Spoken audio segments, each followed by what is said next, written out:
Here we doing it again, tired as fuck. Spin a bottle chop. We just shot choppers. Mad choppers. Spinning block on choppers. That is what we did.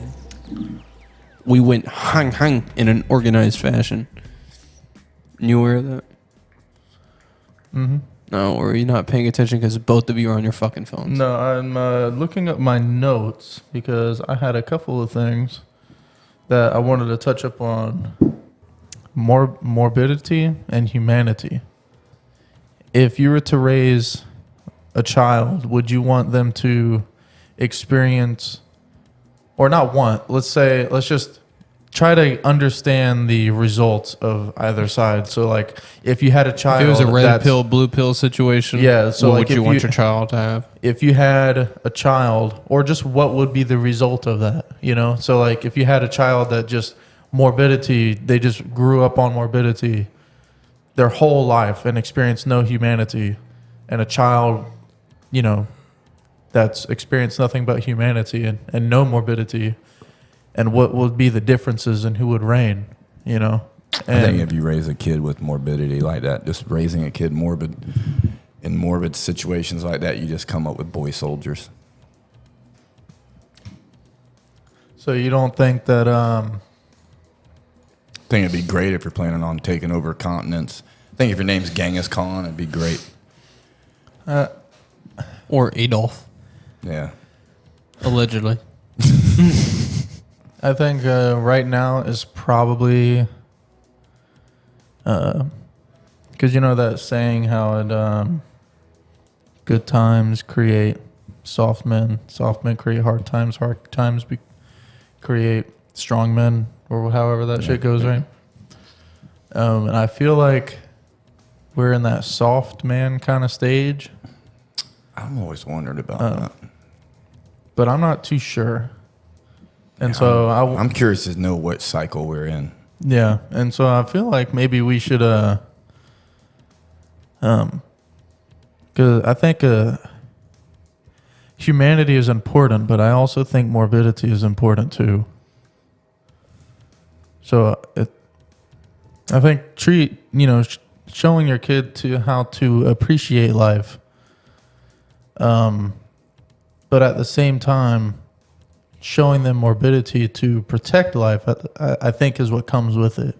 You know, if you teach them morbidity with humanity, I think that they understand when things need to be preserved. You know, like I think our founding fathers understood that the most.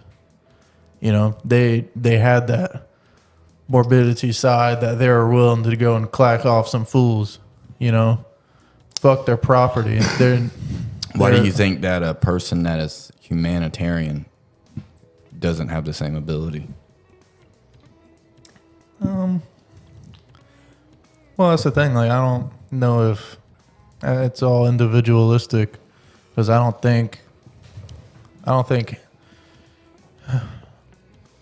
it'd be easier to get a humanitarian to be morbid than it would be to get a morbid person to be a humanitarian. Yeah, you're probably right. But I think it'd still be pretty hard. It's like that old saying, you can make a fast rider safe, you can never make a safe rider fast. You know? Yeah. It's like it's much easier, I think, to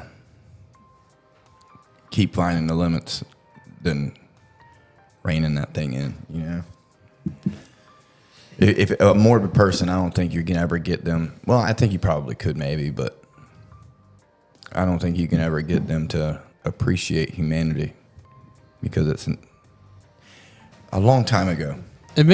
Well, to me, I actually know somebody that would probably be direct contrary. So he's, I think, 57 years old. Yeah, 57, 58 years old.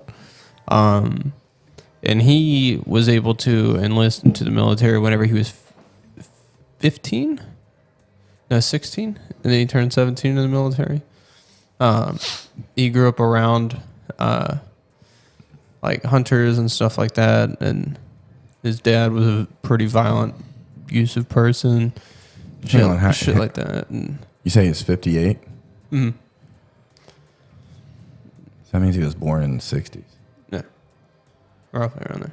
How the fuck did he get in the military? 16 years of age. I think there was some exceptionary to it, but he turned 17 while he was. I think he went to basic like at 16 and then went 17 there.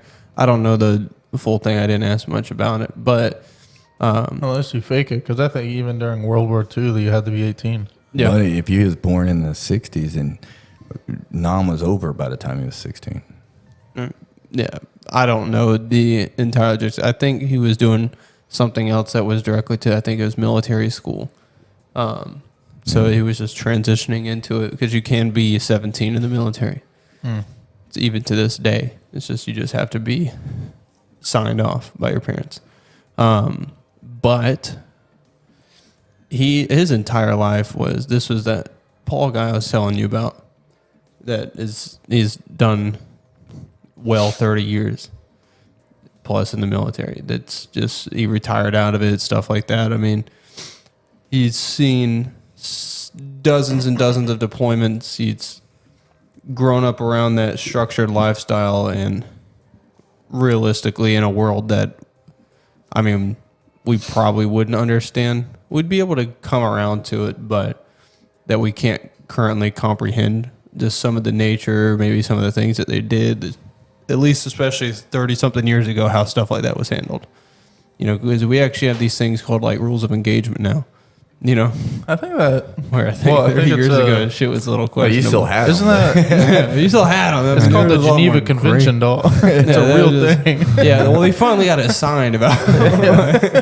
It was patent pending whenever he Yeah. was in, but he's. I would like to say he has an appreciation for life. I think he's a grateful person. He can be compassionate and Yeah, protective and preservative of life. But he grew up around a group of people, especially with very violent parents, stuff like that. Like, Yeah, I don't think that's what Hunter's talking about. Though. When he's saying morbid, like chop a dude's arm off at the age of 6, like fuck it, it's just he's got another arm. like you're talking about like, Boys, like straight up- straight barbaric. Yeah, like Savage. no disregard for human life. Like you don't So like any You don't- African tribal member. like you have no understanding of what sentient life is, what consciousness is. Like you don't even understand that that's what you have. Yeah, you're basically Like that like is a that is lion, like you know? the far left, morbidity, far right humanitarian. So like That California 4-year-old raised in a perfect environment in the real world behind a fully stacked brick wall property in a private school versus 6-year-old cannibal in Africa. Yeah, pretty much. like you got the one who thinks life is sacred, one who has blatant disregard for it. Don't matter how gruesome it is. Actually, I still Wha- think that whatever the you- cannibal appreciates life because life gives him food. Well, I mean, If it's walking and talking, I can eat it, which means I'll live. yeah. Well, they only care about themselves. It's just straight selfishness versus selflessness, pretty much. That's And not true. They'll gang up and eat people together. I mean, but if they're starving, if they're all starving, they're just going to eat each other. Then Survival of the fittest. Yeah, but they're still primitive creatures. So in a band, they're able to acquire more food. Yeah, but unless they don't find food and they're all starving, they're going to just eat each other. Oh, well, your food. All right, who's the weakest out of all? Hey, get that 6-year-old. Yeah. But I just wonder That's gotta be a if you would crazy be able to,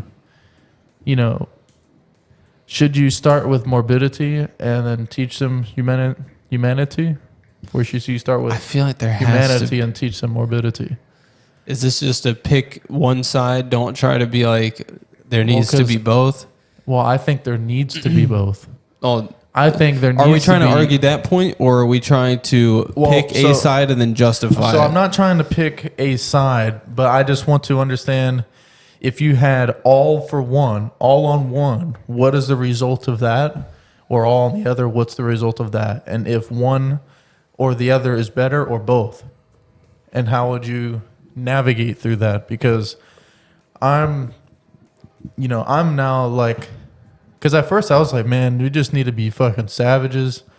But if you're savages and you have no regard, like, what are you fighting for? You know, if you don't have, humanity, you're not fighting for shit. You're just fighting for yourself. You know what I mean? And I think humanity teaches selflessness.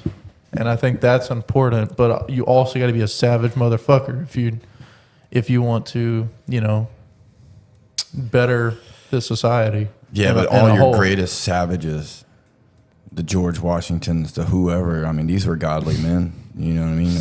I wouldn't say George Washington was godly. What are you talking about? You know what that motherfucker looked like? That's an abomination of what he looked like. His politics were great and his leadership was great. That's my dog. But George Washington's my dog, bro. Dude, homeboy did not look like what people thought he was. Oh, is he ugly as fuck? Dude, there's only paintings then. Yeah, the paintings normalized him. There was a camera was not in the dictionary.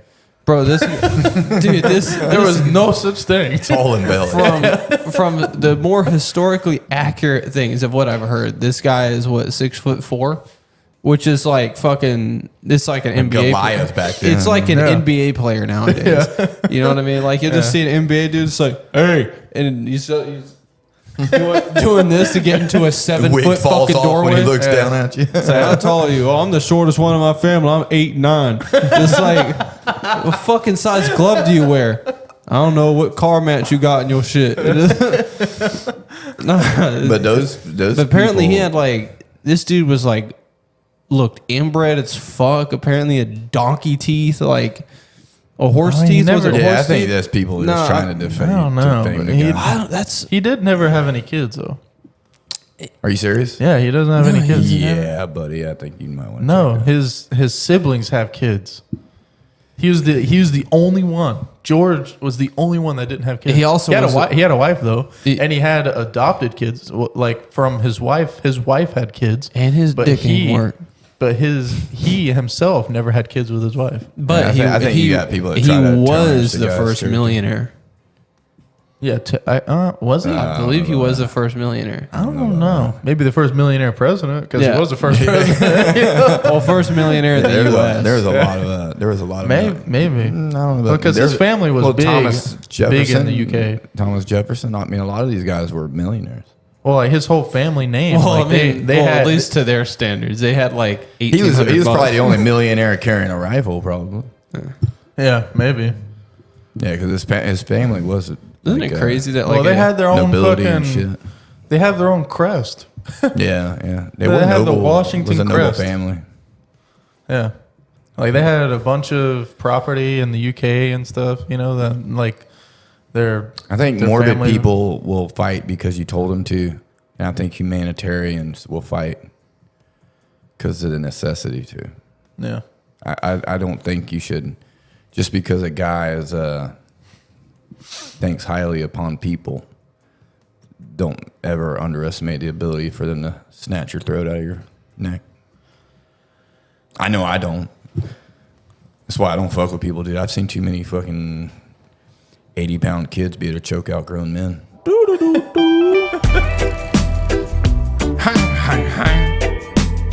I like your tie. You look very spiffy at the end there. And I'm glad he put that tie on his smoke shirt. Now the thighs can lung cancer. Little teeny thing. Yeah, it crunches too. So put it on a microphone. Let everybody hear that shit. Yeah.